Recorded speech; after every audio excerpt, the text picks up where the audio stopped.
সম্প্রতি রাসূল আকরাম সাল্লাল্লাহু আলাইহি সাল্লামকে কটূক্তি করার অপরাধে এক হিন্দু যুবককে গণপিটুনি দিয়ে হত্যা করা হয়। বিষয়টিকে কিভাবে দেখছেন? এই বিষয়ে আমরা এর আগেও কথা বলেছি। দেখুন, আমাদের একটা জিনিস মাথায় রাখতে হবে, আমাদের নবী করিম সাল্লাল্লাহু আলাইহি সাল্লামকে কেউ কটূক্তি করলে, ধর্ম অবমাননা করলে, কোরআন হাদিসকে নিয়ে বাজে মন্তব্য করলে একজন মুসলমান হিসেবে আমরা সংক্ষুব্ধ হই, আমরা কষ্ট পাই। এই কষ্ট পাওয়া থেকে অনেক সময় আমরা সংক্ষুব্ধ হয়ে নিজেরা ওই ব্যক্তির উপর চড়াও হই, অথবা আমাদের কাছে কেউ জানিয়েছে, কোনোভাবে কোনো মাধ্যমে আমরা জানতে পেরেছি একটা লোক কটূক্তি করেছে।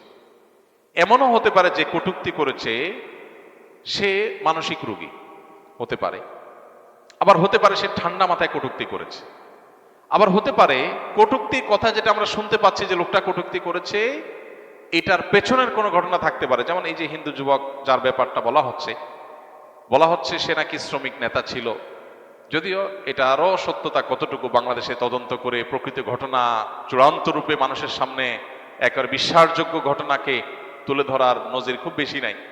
প্রত্যেক ঘটনার পেছনে ঘটনা থাকে, নানান নাটক কাহিনী থাকে।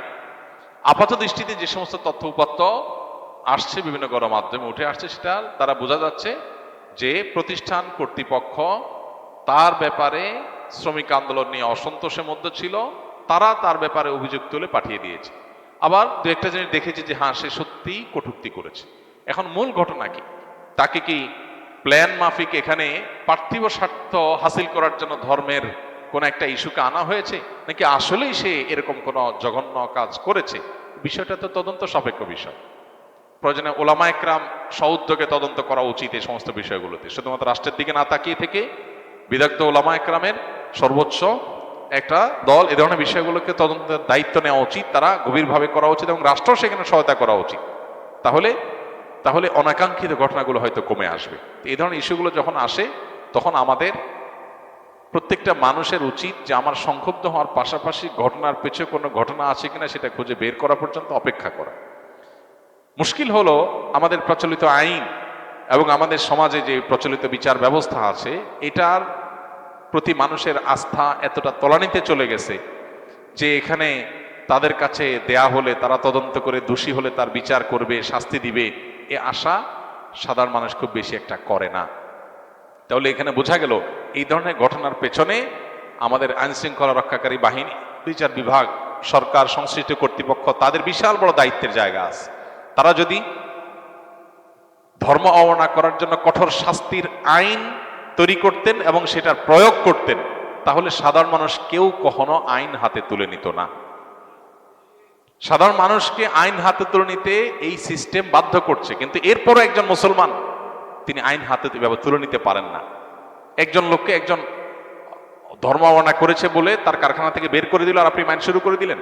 এই ঘটনার পেছনে ঘটনা থাকতে পারে, অন্য কোনো কাহিনী থাকতে পারে। একটা মানুষের জীবন, সে হিন্দু হোক অন্য ধর্মাবলম্বী হোক, এভাবে শেষ করার সুযোগ নাই। এজন্য একজন ইমানদার একদিকে তার মধ্যে আল্লাহ এবং তার রাসূলের প্রতি প্রচন্ড ভালোবাসা থাকবে, অবমাননা করলে তার অন্তরে রক্তক্ষরণ হবে, সেটা যেমন সত্য, আবার একই সাথে তিনি দায়িত্ববান হবেন, দায়িত্বশীল হবেন। সাহাবীদের অনেকে নবী করিম সাল্লাল্লাহু আলাইহি ওয়াসাল্লামের সামনে বলেছেন, হে আল্লাহর রাসূল, অমুকে অমুক কথা বলার কারণে, এই কাজ করার কারণে তার মৃত্যুদণ্ড পাওয়ার উপযুক্ত হয়ে গেছে, আপনি আমাকে অনুমতি দেন তার গর্দান উড়াই দেই। এরকম কথা বিভিন্ন হাদিসে আছে। তাহলে সাহাবী কেন রাসূল অনুমতি নিতে গেছেন? সাহাবী নিজে কেন মায়ের শুরু করে দেন নাই? কারণ রাসূল আকরাম সাল্লাল্লাহু আলাইহি ওয়াসাল্লাম মদিনা রাষ্ট্রের বিচারিক প্রধান ছিলেন। তার অনুমতি ছাড়া নিজে নিজে ওই ব্যক্তির গায়ে হাত সাহাবী তোলেন নাই। একটা ঘটনা পাওয়া যায় না। হ্যাঁ, যে দুই একটা কাব ইবনে আশরাফ বা কিছু ঘটনা পাওয়া যায়, এগুলোতে রাসূল আকরাম সাল্লাল্লাহু আলাইহি ওয়াসাল্লামের চূড়ান্ত অনুমোদন পাওয়া গেছে, কোনোটাতে পরবর্তীতে অনুমোদন পাওয়া গেছে, কিন্তু আপনার নিজে থেকে আপনার মনে হলো একটা মানুষকে অপরাধী আর আমি শাস্তি দেওয়া শুরু করলাম, তাহলে আপনার কাছে আমাকে মনে হবে, আমার কাছে আপনাকে মনে হবে, একজনের প্রতি একজনের শত্রুতা থাকবে, তার নামে একটা কথা উঠাই দিবে, এভাবে সমাজ বিশৃঙ্খল হবে। একটা বিশৃঙ্খল সমাজ কখনো একজন মুসলমানের কাছে কাম্য হতে পারে না। এই জন্য আমরা এই সমস্ত ক্ষেত্রে সহনশীলতার পরিচয় দিব, একই সাথে প্রচলিত সিস্টেমকে আমরা চ্যালেঞ্জ করব। কেন প্রচলিত সিস্টেম মুসলমানদের বা যে কোনো ধর্মের মানুষদের সংক্ষুব্ধ করার পথ খোলা রাখছে, অথচ কঠোর শাস্তির কোনো আইন করে নাই, প্রয়োগের কোনো ব্যবস্থা রাখে নাই?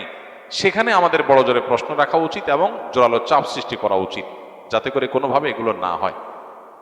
গোটা পৃথিবীর সব দেশে, উন্নত দেশগুলোতে পর্যন্ত ফাইটিং ওয়ার্ড নামে একটা সব জিনিস আছে, যে আপনি কোনো কথা বলে কাউকে সংক্ষুব্ধ করলেন, তারপর সে আপনাকে আঘাত করলো, আপনি কিছুই করেন না, শুধু একটা কথা বলেছেন, আপনার এই কথার কারণে সে সংক্ষুব্ধ হয়ে যে আঘাত করেছে, এর জন্য আপনার দায় আছে। কেন আপনি ওই কথা বলে তাকে সংক্ষুব্ধ করলেন? তো একজন মানুষ আমার রসুলকে গালি দিবে, মুসলমান হিসাবে আমার শরীরের রক্ত গরম হবে, এটা স্বাভাবিক। অতএব সে কেন গালি দিয়েছে তাকে দোষী না বানিয়ে শুধুমাত্র যে আঘাত করেছে তাকেই সবসময় দোষী বানানো, এটা এক ধরনের বৈষম্য। অতএব ধর্ম অবমাননার এই অপরাধকে সর্বোচ্চ অপরাধ ধরে তার বিরুদ্ধে কঠোর আইন এবং সেটার প্রয়োগ, এটা যদি হয়, আমার ধারণা এই ধরনের অনাকাঙ্ক্ষিত ঘটনাগুলো কমে যাবে ইনশাআল্লাহ। আল্লাহ তাআলা আমাদেরকে তৌফিক দান করুন। ইসলামে কি জীবন থেকে অব্যাহতি নেওয়ার কোনো উপায় বা দোয়া আছে কিনা, যেন দুনিয়া এবং আখিরাতে কিছুই থাকবে না, এরকমটা কি সম্ভব? আমার কাজের কারণে পরকালের শাস্তি ছাড়া আর কিছুই দেখছি না। মানুষের তওবারও একটা লিমিট থাকে, আমার সেটাও নাই।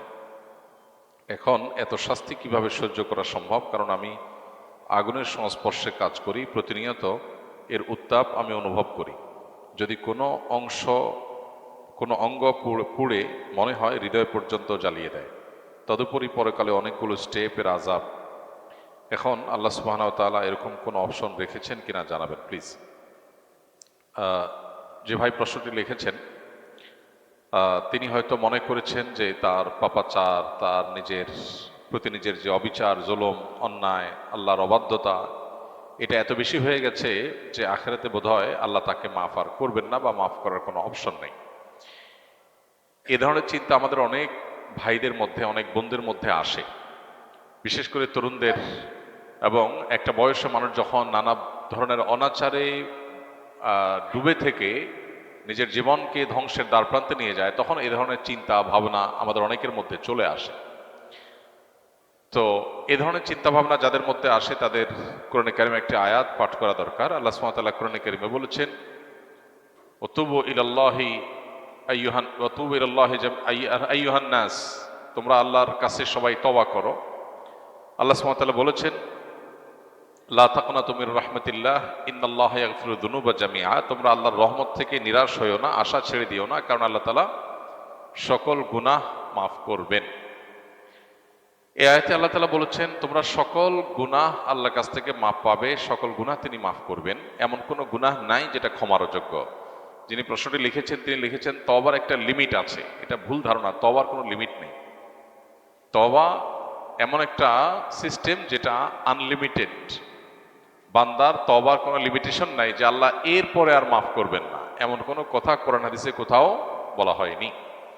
বরং বান্দার পাপ বা অপরাধ যত বেশি হোক না কেন, আল্লাহর ক্ষমাশীলতা তার চাইতে অনেক বেশি। কেউ যদি মনে করে যে আমার পাপাচার এত বেশি হয়ে গেছে যে আল্লাহ মাফ করতে পারবেন না, তিনি তার পাপাচারকে আল্লাহর ক্ষমাশীলতার চাইতে বড় মনে করেন, বেশি মনে করেন, যেটা আল্লাহ সম্পর্কে তার ভুল ধারণা। তো এই ধরনের নৈরাশ্য শয়তান মানুষের মধ্যে সৃষ্টি করে। আল্লাহ বলেছেন, ওয়ালা ইয়াসমির রাহিল্লাহ ইল্লাল কওমুল কাফিরুন, আল্লাহর রহমত থেকে অবিশ্বাসী সম্প্রদায় ছাড়া, কাফির ছাড়া অন্য কেউ আর আশা ছাড়ে না। রহমতের আশা কেউ ছাড়তে পারে না। যদি কেউ অবিশ্বাসী হয় সেই কেবল আশা ছাড়তে পারে। তো এই যে আপনি আশা ছাড়ছেন বা আশাহত হচ্ছেন যে আল্লাহ আপনার কোনো গুনাহ মাফ করতে পারেন না, এত গুনাহ আপনার হয়ে গেছে, এর মানে আল্লাহ সম্পর্কে আপনার ভুল ধারণা জন্মেছে, এবং এটা কুফরি। আল্লাহ সম্পর্কে এই ধরনের ধারণা থাকা এটা ভুল এবং কুফরি। এজন্য এই ধরনের ধারণা পোষণ করা অনুচিত। আপনি আল্লাহর কাছে পরিপূর্ণ তওবা করে ফিরে আসেন, আল্লাহ তাআলা সমস্ত গুনাহ মাফ করার ওয়াদা করেছেন। আল্লাহর ওয়াদা আপনাকে বিশ্বাস করতে হবে। আপনি যেটি লিখেছেন যে জীবন থেকে অব্যাহতি নেওয়ার কোনো উপায় আছে কিনা, যে আল্লাহর কাছে আমি বলবো আল্লাহ আমি জান্নাতও চাই না, জাহান্নামও চাই না, আমাকে হিসাবের বাইর করে দেন, খাতাতে নাম কেটে দেন, পুরস্কারও চাই না, তিরস্কারও চাই না, এরকম কোনো সিস্টেম নাই। আমাদেরকে অবশ্যই পুরস্কার অথবা তিরস্কার যে কোনো একটা গ্রহণ করতে হবে আমাদের কর্মপদ্ধতি অনুযায়ী। আল্লাহ বলেছেন, মান আমিলা সালিহান ফালিনাফসিহি ওয়া মান আসাআ ফাআলাইহা ওয়া মা রাব্বুকা বিযাল্লামিন লিল আবিদ। যে ব্যক্তি ভালো কাজ করে, ভালো কিছু করে, সেটা তার জন্য করে, আবার সে কেউ যদি খারাপ কিছু করে সেটাও তার নিজের জন্য করে বা তার উপরে সেটা বর্তায়। আল্লাহ কারোর প্রতি জুলুম করেন না, যা মানুষ পায় সেটা তার কর্মের ফল। তো নৈরাশ্য বা আশাহত হওয়া, এটা শয়তান মানুষের মধ্যে সৃষ্টি করে। আমাদের শয়তানের বিরুদ্ধে সংগ্রাম করতে হবে, নিরাশ হওয়া চলবে না। আমাদের বিশ্বাস রাখতে হবে আমার কাজ অপরাধের জগৎ থেকে সরে আসা, সংকল্প করা, অনুতপ্ত হওয়া, লজ্জিত হওয়া, আল্লাহর কাছে ক্ষমা প্রার্থনা করা, ভবিষ্যতে এই অপরাধ আর না করার ব্যাপারে দৃঢ় আশাবাদ ব্যক্ত করা এবং সংকল্প করা। ব্যাস এইটুকু যদি আমি করতে পারি, আল্লাহ রাব্বুল আলামিন অবশ্যই আমাকে মাফ করবেন। আমরা অনেকে মনে করি যে শিরকের অপরাধ আল্লাহ মাফ করবেন না।